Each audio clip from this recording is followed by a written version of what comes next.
Yeah, so we were all over Morocco, and what was pretty exciting there, and it's particularly in how it relates to Clawhammer banjo, was that I said to the we were being brought around by the State Department and this theater, so they were the two of them were sort of sponsoring it, and so I said wherever we go, I want to collaborate with local musicians, so. And they can be it can be anybody, anybody. And in the big cities it was superstars. In the smaller towns it was just high school guys, And I said I don't care. I want to meet them in the afternoon, and work with them a little bit, and then we'll figure out a way to collaborate, and that was a really thrilling thing to be able to do, because here, here's the banjos long before there was anything called old time music in Chicago, or in Chicago, in America.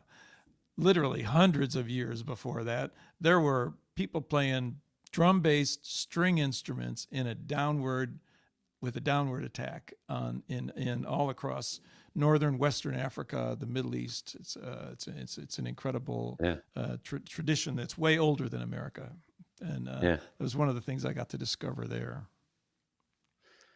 It's interesting that being from Chicago, and your story sounds similar to the Hen House Prowlers story of, are you familiar with them? Yeah, The yeah, Chicago-based bluegrass band? Because they do work with the State Department right.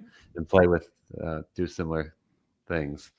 So, Yeah, do you have any relationship with them? Is that did they I've known connect them. with We've been you? at a couple of parties together,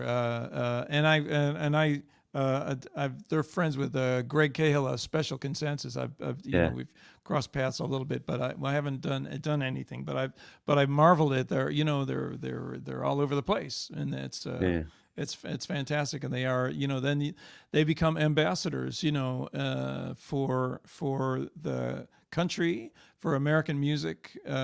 When I went the first time to Morocco, it was we were flying over there the day the Senate voted to go to war with Iraq in 2002, and Wow. and so and so I. And there was a great deal of anti-American sentiment, Hmm. be because of that, so when I got there, I met with my there was a guy who was going to be driving us around. I met with the driver and said, you need to teach me. I need to learn some Berlitz. I need to speak Arabic. I need to speak Arabic, and I need some things that I can say when I go out on the stage, and he shared. He said, try this. Okay, I'm gonna say la baisse like it's a question, and you say la baisse like it's an answer. That's kind of that's like and it means sort of, are you okay? I'm okay. So I say la baisse, you say la baisse, and and then he says, and then you say the name of the city and say Zwina, like Casablanca. Zwina means Casablanca is beautiful. Bizet means Casablanca is very beautiful. And so first time going out there, and I was like, okay, well, I said, you're not messing with me here, right? this is gonna, yeah, it'll work, right? Right. So we go Right. out, A and lot of faith there. there's and because I said I don't know what anybody's will have heard about what America is doing, and I'm not like, I never signed up to represent the country. I'm just a musician going over there with something to share musically, Right.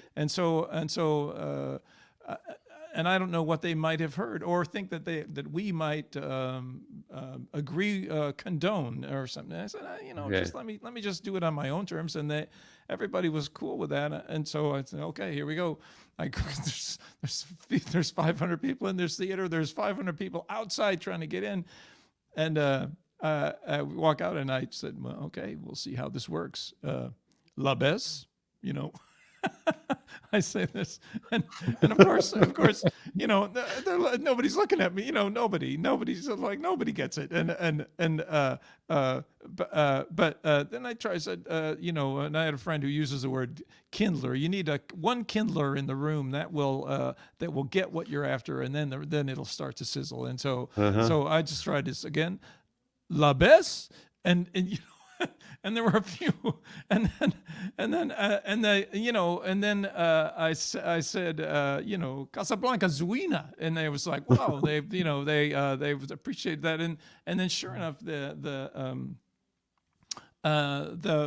fact that we were collaborating with local musicians everywhere we went was, I was, you mentioned curiosity in my intro. I was curious. I wanted to learn from them.